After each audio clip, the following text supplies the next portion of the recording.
Hello guys, welcome back to my channel. तो आज मैं आप लोगों को बताने वाली हूँ कि प्रेगनेंसी के बाद आपको अपना कैसे ध्यान रखना चाहिए, इन बातों का ध्यान रखना है। अब मैं अपना जो भी एक्सपीरियंस है मेरा वो आप लोगों के साथ शेयर कर रही हूँ। मैं कुछ अलग से आपको नहीं बताऊँगी, जो भी मैंने एक्सपीरियंस लिया है अपने डिलीवरी टाइम से, अपनी प्रेगनेंसी के बाद से, तो वही मैं आप लोगों के साथ शेयर करूँगी। तो चलिए वीडियो स्टार्ट करते हैं। Let's get started. तो जो मैं आपको सबसे पहले कहूँगी वो है कि आपको अपनी प्रॉपरली डाइट लेनी चाहिए। डाइट बहुत ज़्यादा ज़रूरी है। प्रेगनेंसी टाइम भी होती है, प्रेगनेंसी के बाद उससे ज़्यादा ज़रूरी होती है। प्रेगनेंसी टाइम तो हम अपने बेबी के लिए खाते हैं क्योंकि बेबी अगर हम खाएंगे वही हमारे बेबी को लगता है, उसी से हमारे बेबी का वेट गेन होता है, उसकी अच्छी ग्रोथ होती है। तो प्रेगनेंसी टाइम तो हम बेबी के लिए खाते हैं, बट प्रेगनेंसी के बाद हमें बेबी के साथ साथ अपने लिए भी खाना है, क्योंकि आप अगर उस टाइम प्रॉपरली डाइट नहीं लेंगी तो आपको आगे जाके प्रॉब्लम होंगी, आपके पेन स्टार्ट हो जाएंगे। आप बहुत जल्दी कहोगे कि मेरे पैरों में दर्द हो रहा है, मेरे सिर में दर्द हो रहा है। तो सबसे पहली चीज़ यही मैं कहूँगी कि आपको प्रॉपरली डाइट लेनी चाहिए, क्योंकि आप अच्छी डाइट लेंगे तो वही हमारे बेबी के लिए अच्छा ब्रेस्ट मिल्क बनेगा, उससे ही हमारे बेबी की ग्रोथ होएगी, साथ ही साथ आप में भी ही ताकत आएगी। तो आपको अच्छा हेल्दी एंड प्रॉपरली डाइट लेनी ही लेनी है। तो उसके लिए आपको सब डाइट में जो आप ऐड कर सकते हैं वो दलिया कर सकते हैं, नमकीन हो या फिर दूध वाला दलिया, दोनों ऐड कर सकते हैं। अगर आपको दोनों ही पसंद है, आप सुबह दूध वाला खा लीजिए दलिया, और दिन में शाम को आप नमकीन दलिया खा सकते हैं। साथ ही साथ आप उसमें ग्रीन वेजिटेबल्स ऐड कर सकते हैं। ग्रीन वेजिटेबल बहुत आते हैं। अगर आपका विंटर का टाइम है, विंटर में मतलब आपकी डिलीवरी हुई, फिर तो आपके लिए बेस्ट टाइम है। आप उसमें साग, पालक, क्योंकि विंटर में बहुत हैं ग्रीन जो आप खा सकते हैं, या आप गर्मियों में भी काफ़ी चीज़ें आती हैं ग्रीन वेजिटेबल्स में, तो आप वो भी ऐड कर सकते हैं। लौकी है, आप लौकी खा सकते हैं। लौकी बहुत अच्छी होती है हमारे लिए भाई, उससे बहुत ज़्यादा ताकत आती है। दूध की जवे ले सकते हैं आप, वो भी अच्छे होते हैं। अब बहुत सौ के ऐसा होता है कि आप सॉलिड नहीं खा सकते कुछ टाइम, बहुत सौ के मतलब घरों में कहते हैं कुछ वो छठी वगैरह होती है उससे पहले रोटी वगैरह नहीं देते हैं, तो आपको लिक्विड फॉर्म में ही कुछ खाना होता है, तो आप इस टाइप से खा सकते हैं। आप दालें खाइए, दालें बेस्ट है। आपको अगर अभी रोटी नहीं खा पा रहे हो तो आप पतली सी दाल बनवा लीजिए, दाल पी सकते हैं। दलिया पतला सा बनवाइए, उपमा बनवाइए, उपमा खा सकते हैं। अगर आपको घर पे कहते हैं कि आप उपमा वगैरह खा सकते हैं, तो ये आप खाना, मैं कहने से ये नहीं, आप अपने घर में पूछ लेना, तभी आप करना। बहुत सारी चीज़ें हैं खाने के लिए, ज़रूरी नहीं है कि आपको रोटी ही खानी है, आपको मसाले ही दार कुछ खाना है, आपको बाहर का कुछ नहीं खाना, अनहेल्दी आपको कुछ भी नहीं खाना है, सब हेल्दी फूड खाना है आपको। स्पेशली जब तक आप वेट करवा रहे हैं, आपको हेल्दी ही खाना खाना होता है। आप स्प्राउट खा सकते हैं, स्प्राउट बहुत अच्छे होते हैं, बहुत अच्छे होते हैं हमारे लिए स्प्राउट। लेकिन आपको डिलीवरी का फ़ौरन तो नहीं खा सकते, डिलीवरी के फ़ौरन बाद आप कुछ टाइम में शायद आप खा पाएंगे, जैसे आपके घर पे गए आप वैसे। और मैं एग्जांपल बता रही हूँ कि आप क्या क्या खा सकते हैं। तो ये तो हो गई है प्रॉपरली डाइट वाली बात। अब जो सेकंड है वो है पानी की। वाटर आपको डिलीवरी के बाद थोड़ा लुकवार्म वाटर ही पीना चाहिए, आप कोल्ड वाटर नहीं पी सकते हैं, आपको थोड़ा गुनगुना पानी ही पीना है। और आपको एक बार नहीं, सुबह सुबह नहीं, आपको पूरे दिन पीना होता है। और आई थिंक 2 या 3 महीने तक तो आपको पीना ही चाहिए। वो आपकी बॉडी के लिए भी अच्छा होगा, आपके बैली फैट को भी कम करने में हेल्प करेगा। और साथ ही साथ उसमें कहते हैं कि बहुत सौ के घर में कुछ ना कुछ आप ऐड कर सकते हैं अपने वाटर में। उसमें अजवाइन, जीरा, या बहुत से घर मोटी इलायची यूज़ करते हैं। तो जैसे आपके घर पे का है, आप इन तीनों में से इंग्रेडिएंट्स में से कोई भी एक इंग्रेडिएंट्स, या अजवाइन और जीरा दोनों आप मिला के वाटर अपना बना सकते हैं। थर्मस होता है उसमें कर भर के अपने पास रख लीजिए। आपको जब भी प्यास लगे आप थोड़ा लुकवार्म वाटर ही पिए, आप ठंडा पानी नहीं पिए, और स्पेशली 2.5-3 महीने तक तो आप अवॉइड ही करें। और उसके बाद अगर आप नहीं पीना चाह रहे हैं तो सुबह सुबह आप पी सकते हैं, वो बहुत ज़्यादा अच्छा होता है, हमारी बॉडी को भी एक तरह से डिटॉक्सीफाई करता है, तो आप वो पी सकते हैं। अब ये तो ये था कि आपको पानी पीना है, वो भी थोड़ा गुनगुना पानी पीना है, लेकिन कितना पीना है उसके लिए मैं कहूँगी जितना आप पी सको उतना ही आपके लिए अच्छा है। आपको बहुत ज़्यादा पानी पीना चाहिए। डिलीवरी से पहले भी और डिलीवरी के बाद भी आपको बहुत ज़्यादा पानी पीना चाहिए। बहुत हमारी जो बॉडी होती है, जो डिलीवरी होती है, तो जो भी हमारे अंदर इम्प्योरिटीज़ होती हैं वो अच्छी तरह से जो क्लियर हो जाए, हमारी बॉडी अच्छी रहती है, हमारी डिटॉक्सिफाई हो जाए, तो आप उसके लिए भी आपको बहुत ज़्यादा पानी पीना चाहिए। पानी बहुत ज़्यादा आपके डॉक्टर भी आपको सजेस्ट करेंगे, वो बहुत काफ़ी चीज़ों में हेल्प करता है। पानी हमारे लिए, हमारी पूरी बॉडी के लिए, हमारे फेस के लिए, हमारे हेयर के लिए, सबके लिए बहुत ज़्यादा यूज़फुल होता है, बहुत ज़्यादा। तो आप लॉट्स ऑफ वाटर पिए, लॉट्स ऑफ वाटर मैं आपको सजेस्ट करूँगी कि लॉट्स ऑफ वाटर पीजिए। तो ओके, तो अब हो गई प्रॉपर डाइट की बात, हेल्दी डाइट की बात, उसके बाद हमने कर ली लॉट्स ऑफ वाटर की बात। अब आते हैं हम एक्सरसाइज पे। एक्सरसाइज आप थोड़ी थोड़ी हल्के हल्के आप स्टार्ट कर सकते हैं। आप 15 डेज बाद हल्के हल्के एक्सरसाइज स्टार्ट कर सकते हैं, वो भी अपने डॉक्टर से पूछने के बाद ही आप कुछ करना, क्योंकि सबका केस अलग अलग होता है। किसी के केस में हो सकता है ज़्यादा टाइम ले और किसी के केस में हो सकता है कुछ कम टाइम। तो आप डॉक्टर से पूछ के ही अपना करें, एक्सरसाइज करें। पर हाँ, मैं ये कहूँगी कि आप एक्सरसाइज आपको करनी चाहिए। आपका जब भी डॉक्टर कह दे कि हाँ अब आप स्टार्ट कर सकते हैं, तो आप स्टार्ट कर दीजिए। आपको टाइम नहीं मिल पा रहा है, मैं मानती हूँ कि बेबी के साथ हम लोगों को टाइम नहीं मिल पाता है, लेकिन आप अपने लिए टाइम निकालिए, थोड़ी थोड़ी एक्सरसाइज आप करिए, वो अच्छा होता है। साथ ही साथ आप एक्सरसाइज के साथ वॉक कर सकते हैं। वॉक तो डॉक्टर हमें सेकेंड डे, डिलीवरी के सेकेंड डे से ही कहता है, हमें वो हॉस्पिटल में ही वॉक करने के लिए कहता है कि आप कुछ कदम चलिए। वो देखता है कि हमारी कैसी रिकवरी हो रही है, तो सेकेंड डे से ही हमें वो कहते हैं कि वॉक करिए। तो आप वॉक कर सकते हैं। ऐसा नहीं है कि आपकी डिलीवरी हुई है तो आप चल नहीं सकते या आप थोड़ी बहुत से कुछ भी अपना काम नहीं कर सकते, ऐसा नहीं है, आप कर सकते हैं। पर मैं सब केसों में नहीं कहूँगी।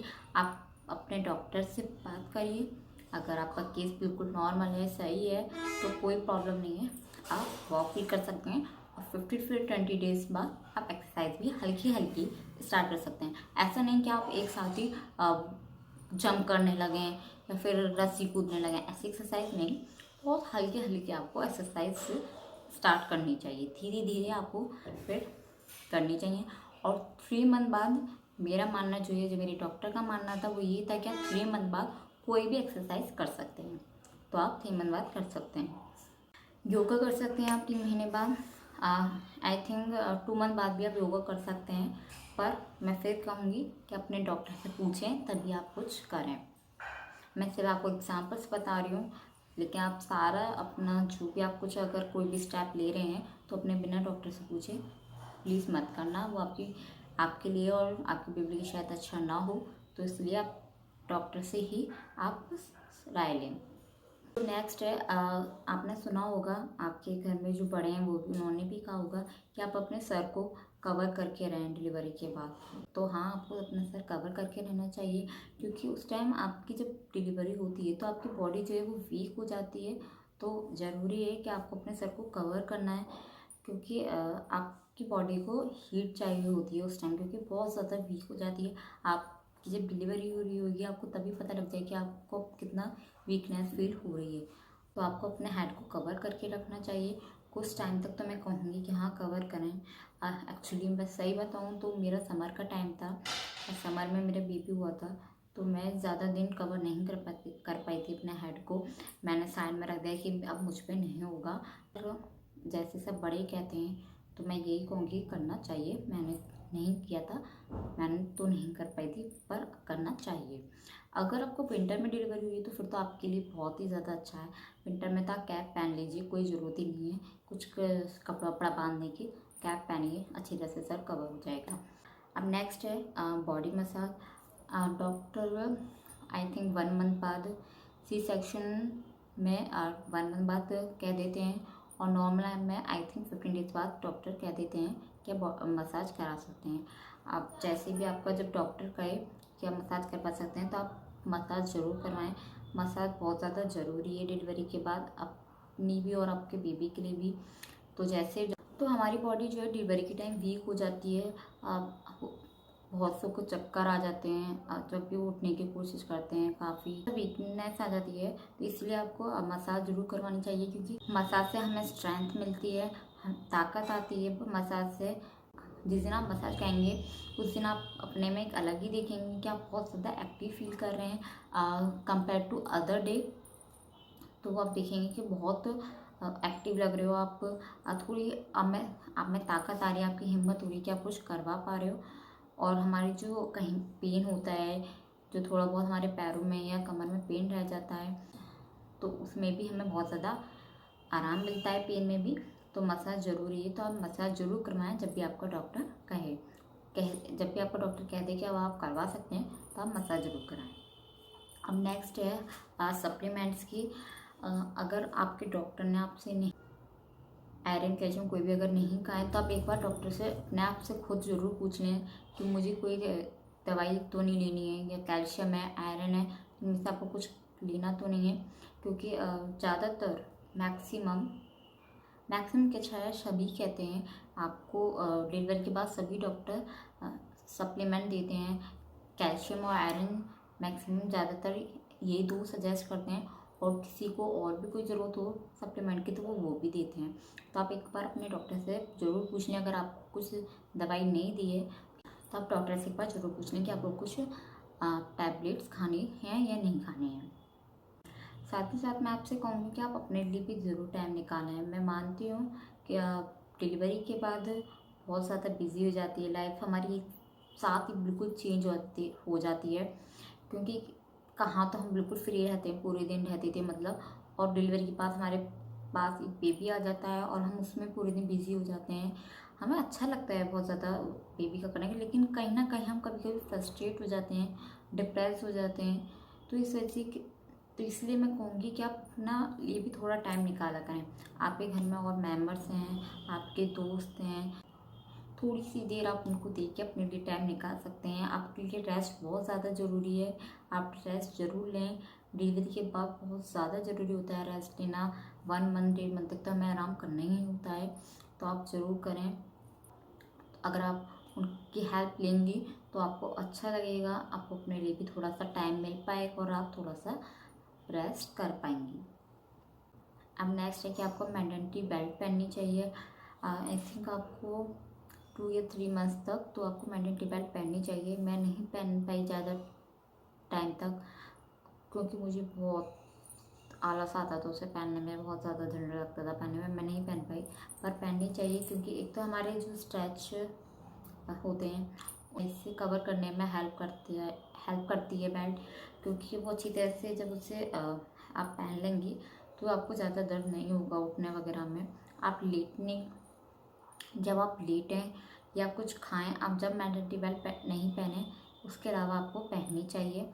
अगर आप वॉक कर रहे हैं, आप अपने घर का थोड़ा सा कोई काम कर रहे हैं कुछ, तो आपको मैंडेटरी बेल्ट पहननी चाहिए। दोनों में हेल्प करेगी, हमारे बेली फैट के लिए भी हेल्प करेगी, हमारे स्ट्रेचेस के लिए भी हेल्प करेगी। तो आपको मैंडेटरी बेल्ट पहननी चाहिए। बहुत से डॉक्टर सजेस्ट करते हैं कि आप थोड़ी सी देर धूप जरूर खाएं, तो मैं आपको भी यही कहूँगी कि उसमें विटामिन होता है, तो आप धूप जरूर थोड़ी देर जरूर लें। बहुत से बच्चों को ज़रूरी होती है धूप, तो आप थोड़ी उसे भी दें और खुद भी खाएं धूप।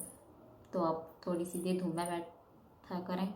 और विंटर में तो अगर डिलीवरी हुई है तो अच्छा ही लगेगा आपको धूप में बैठना, तो आप थोड़ी देर धूप में ज़रूर बैठा करें। आपकी रिकवरी हो जाए तो मैं आपको कहूँगी कि आप रोज़ डेली आप वॉक पे जाएं अपने बेबी को लेके, आपके बेबी के लिए भी अच्छा होगा। अगर आप 2-3 महीने तक नहीं ले जाना चाहते हैं बेबी को बाहर, तो आप खुद ज़रूर जाएं, क्योंकि एक तो आपको अच्छा लगेगा, थोड़ा सा अच्छा फील होगा, फ्रेश फील होगा, आपको करेगा, साथ ही साथ आपकी रिकवरी में हेल्प करेगा। वॉक ज़रूरी है हमारे लिए, हमारे वैल्यू फैट के लिए, हमारी बॉडी के लिए, हमारे बेबी के लिए। क्योंकि जब तक हम हैप्पी नहीं रहेंगे, हम खुश नहीं रहेंगे, तो हम अपने बेबी को कैसे खुश रख पाएंगे। तो इसलिए आपको सबसे पहले हैप्पी रहना है। तो यही थी कुछ बातें जो मैं बताना चाहती थी कि आप प्रेगनेंसी के बाद अपना कैसे ध्यान रख सकते हैं, क्या क्या चीज़ से आपको हेल्प मिल सकती है। जो भी मेरा एक्सपीरियंस था वो मैंने आप लोग के साथ शेयर किया है। लास्टली मैं आपसे बस यही कहूँगी कि आप हैप्पी रहिए। अगर आप हैप्पी रहेंगी तो आपका बेबी हैप्पी रहेगा, आपकी फैमिली हैप्पी रहेगी। आई होप आपको ये वीडियो पसंद आई हो। मैं आपको बता पाई हूँ कि आपको क्या क्या चीज़ों से हेल्प मिल सकती है, आपको कुछ समझ आया हो मेरी वीडियो से, आपके काम आए, यही मैं चाहती हूँ। दैट्स इट, मिलते हैं नेक्स्ट वीडियो में। Bye bye.